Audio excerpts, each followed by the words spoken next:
perkembangan seleksi ujian kompetensi 1 dan persiapan untuk ujian kompetensi 2. Saya tidak menyampaikan soal yang dipakai untuk ujian kompetensi 2 itu set yang berbeda tapi kualitasnya sama.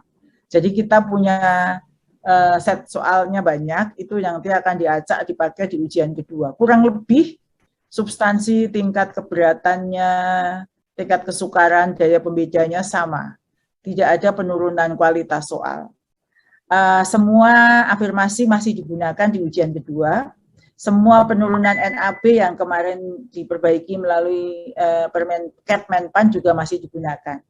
Silakan bersiap-siap Bapak Ibu, tetap semangat ya, jangan mengeluh terus, tetapi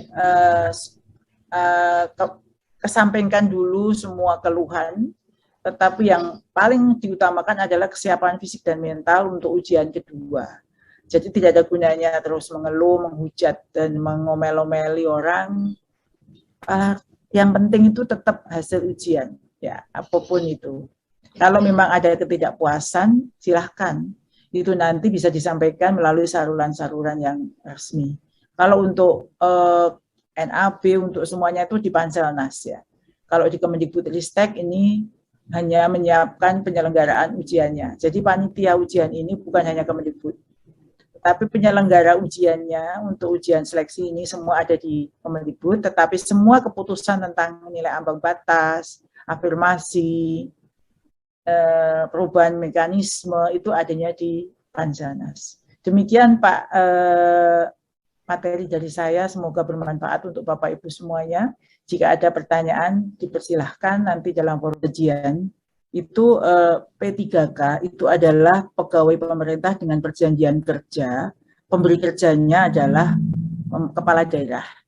Jadi bukan menteri ya, bukan kementerian. Jadi disebut dengan P3K itu antara penerima dan pemberi kerjanya itu pemerintah daerah. Karena pemerintah daerah maka gajinya harus melalui DAU, dana alokasi umum. Dana alokasi umum itu diperoleh melalui dana transfer umum yang diberikan oleh pemerintah pusat. Jadi sebenarnya itu gajinya memang APBN, tetapi mekanisme penggajian guru P3K dan seluruh P3K daerah itu melalui dana alokasi umum yang sudah tertulis di situ di dalam peraturan undang-undang APBN. Ya, kalau undang-undang APBN yang kemarin sudah dibaca untuk tahun 2021, RUU APBN 2022, saya sudah melihat bahwa itu sudah dituliskan di situ. Ada earmark itu hanya boleh dicairkan untuk kepentingan itu, earmark untuk beberapa hal, antara lain gaji P3K yang mempertimbangkan seleksi, kemudian juga untuk gaji P3K yang mempertimbangkan seleksi, kemudian untuk pemulihan ekonomi dan penanganan COVID. Pemerintah daerah memang harus pandai untuk membagi, jadi tidak ada kamar-kamar khusus dari yang di earmark itu. Nah, untuk tahun 2022 semestinya setiap pemerintah daerah sudah mempertimbangkan berapa orang ASN P3K yang akan diangkat dan diperhitungkan gajinya. Sedangkan untuk tahun ini paling tidak kan tinggal 1 bulan ini saja gitu ya. Itu sebenarnya ada yang 15 triliun yang di-earmark untuk kepentingan itu tadi. Tapi berdasarkan audiensi dengan beberapa pemerintah daerah yang datang ke Kemendikbudristek di GTK, sebagian anggaran sudah digunakan untuk kepentingan lain. Jadi begitu yang harus diketahui. Yang memang sudah disepakati dan Bu Menteri Keuangan sendiri yang sudah menyampaikan pada saat peluncuran seleksi ASN P3K kemarin ya Pak ya, seperti itu. Kemudian yang kedua terkait dengan yang sudah lolos passing grade tetapi belum mendapatkan informasi, kami sedang memikirkan apakah yang bersangkutan kebijakan-kebijakan baru terkait dengan hal ini.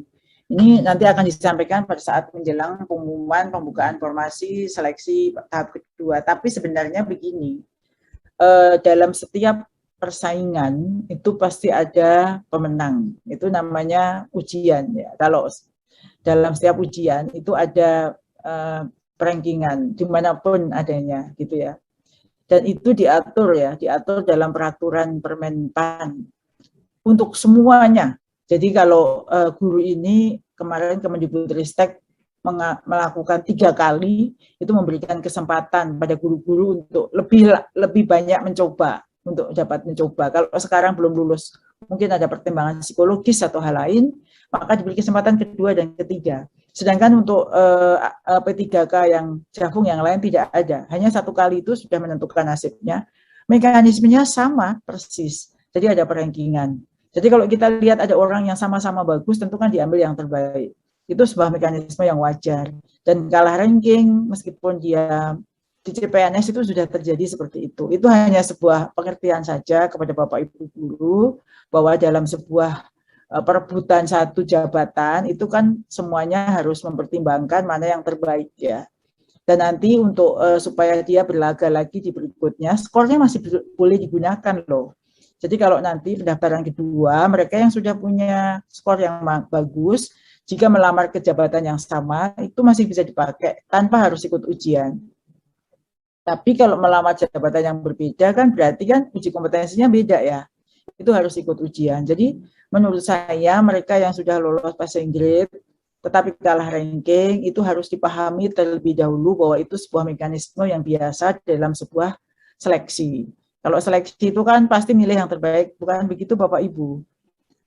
Kalau misalnya, dan tidak hanya passing grade batasnya, karena batasnya pasti yang terbaik, karena kan dalam ikut seleksi banyak sekali orang pintar yang berlaga. Orang pintar yang berlaga itu pasti semua lolos passing grade, jadi bisa jadi passing grade-nya memang rendah sehingga orang banyak masuk, sehingga setelah itu akan dipilih mana yang terbaik. Yang kalah ranking itu hal yang wajar. Meskipun itu hal yang wajar, kami juga memikirkan yang terbaik lah buat mereka Bapak Ibu guru yang sudah kalah ranking, karena ini agak beda dengan persaingan CPNS. Kalau CPNS kan memang beliau-beliau atau mereka-mereka yang ikut itu adalah orang-orang fresh graduate, sedangkan ini adalah Bapak Ibu guru yang sudah bekerja, hanya penempatan saja disesuaikan. Seperti itu Bu, jawabannya dari saya. Terima kasih. Ya, kalau Kemenak itu punya kebijakan dari Kemenak sendiri Bu.